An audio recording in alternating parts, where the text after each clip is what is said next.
Perkenalkan, nama saya Adventus Desanto Emmanuel Burning dengan NIM 123335104 dari kelas BK Reguler D Stambuk 2023. Nah, di sini saya akan mencontohkan tutorial menggunakan SPSS dengan materi uji normalitas dan homogenitas. Tugas ini memenuhi tugas statistika yang diberikan Ibu Prihatin Ningsi Sagala SPD MSI. Nah, di sini kita langsung saja lanjut ke video tutorial penggunaan SPSS dengan materi uji normalitas dan homogenitas. Terima kasih. Baik, di sini saya akan terlebih dahulu menjelaskan konsep dasar uji normalitas dan homogenitas. Nah, uji normalitas Shapiro-Wilk merupakan salah satu metode yang digunakan untuk mengetahui apakah data penelitian berdistribusi normal atau tidak.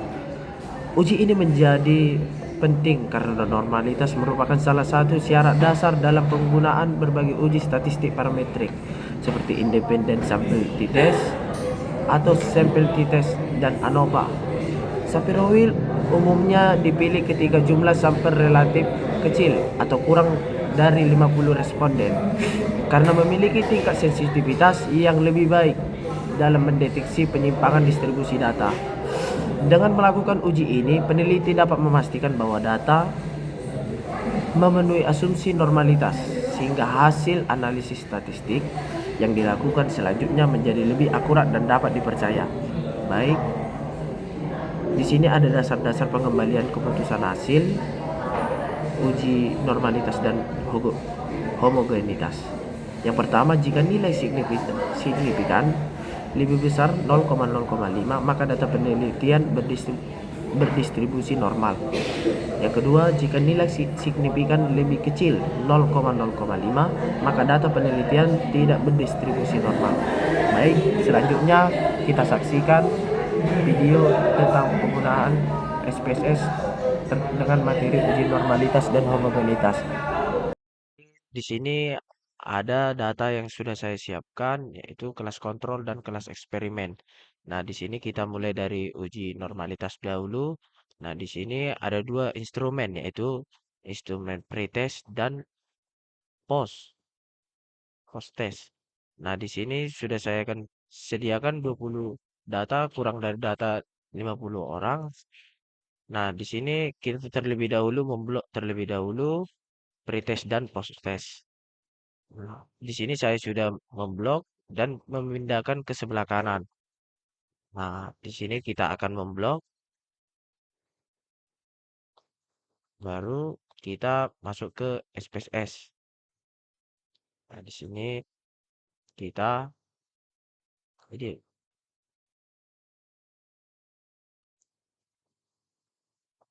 Duh.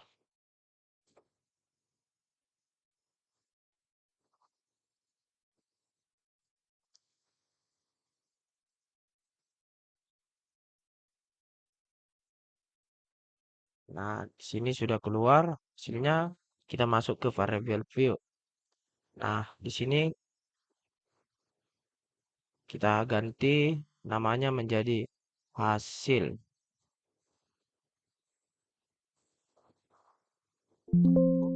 Di sini kelas. Nah, di sini kita ubah desimalnya menjadi 0. Nah, baru kita isi kembali seperti nama. Dan kalau sudah pas, baru kita masuk ke values. Nah, di sini kita tambahkan nomor 1 dengan kelas post post test. Kedua, kelas post test. Yang ketiga, kelas post maaf, kelas eksperimen. Nah, yang keempat, kelas Maaf teman-teman, di sini saya salah menulis kelas. Yang pertama itu, maaf, kelas kontrol. Kontrol.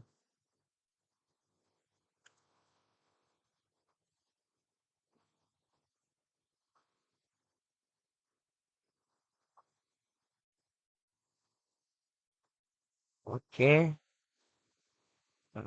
Oke. Nah, di sini kita masuk lagi ke analis.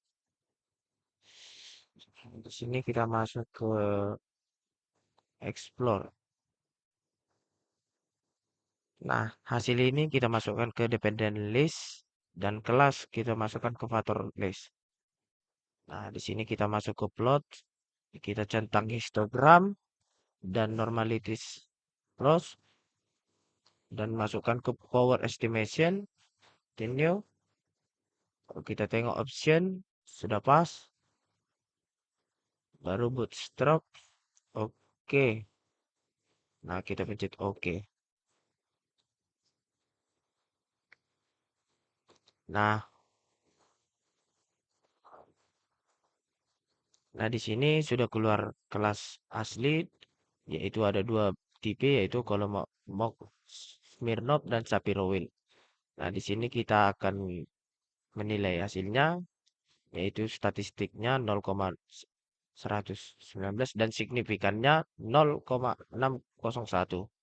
Nah, sedangkan kelas kedua, statistiknya 0,125 dan signifikannya 0,553. Nah, berarti di sini kelas satu dan kelas 2 memiliki hasil yang normal. Dan kelas ketiga statistiknya 0,079 dan signifikannya 0,93. Dan kelas keempat yaitu 0,120 dan signifikannya 0,479 yang memiliki hasil yang normal. Nah, di sini kita dapat melihat sendiri. Di sini kita akan masuk ke uji homogenitas, yaitu di kelas eksperimen. Nah, di sini ada dua, yaitu pretest dan posttest. Di sini ada 20 data. Ya, seperti yang pertama, kita kembali blok lagi. Nah, di sini kita sudah blok, di bagian sini sudah kita pindahkan ke sebelah kanan. Nah, agar kita melanjut ke SPSS, kita blok terlebih dahulu bagian ini. Nah, sudah kita copy, baru kita lanjut ke SPSS kembali. Nah, baru kita paste. Oke, sudah keluar. Kita masuk ke variable view. Di sini kita ganti namanya juga menjadi hasil. Hasil. Dan yang kedua, pas. Nah, kita ganti di sini desimalnya menjadi 0. Nah, labelnya kita isi kembali seperti nama. Dan jelas. Nah, di sini kita isi value-nya. Ada dua value nanti.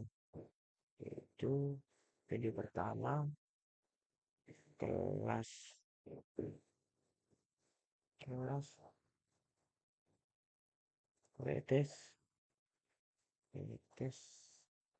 kontrol, dan yang kedua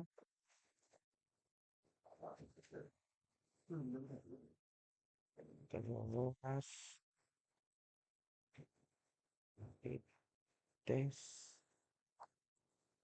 pretest eksperimen. Lalu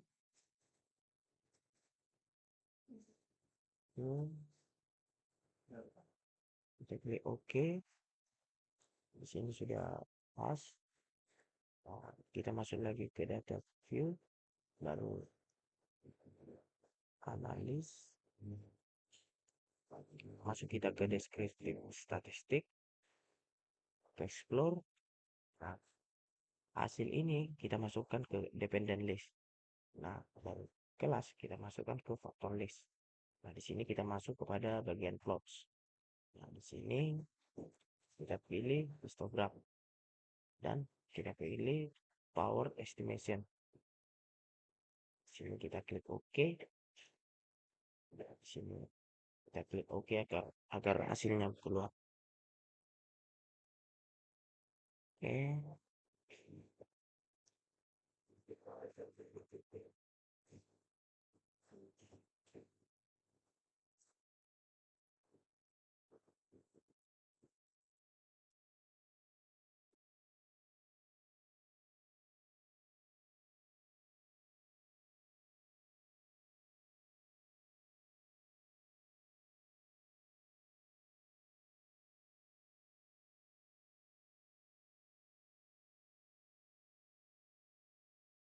Di sini,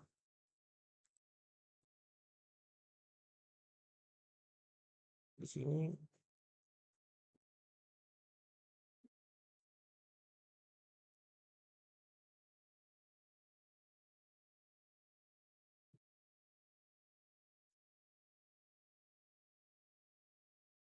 Nah, di sini kita masuk ke homogeneity.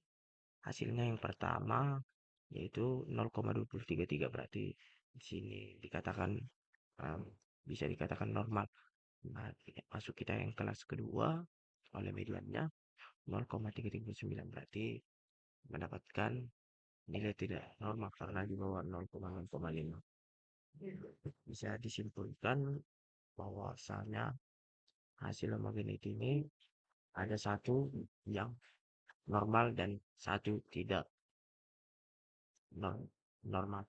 Nah, baik, itu saja yang dapat saya tampilkan. Jika ada kekurangan, saya mohon maaf. Dan jika ada juga kekurangan, bisa diperingatkan saya jika ada yang salah. Baik, ini saja yang dapat saya sampaikan. Terima kasih.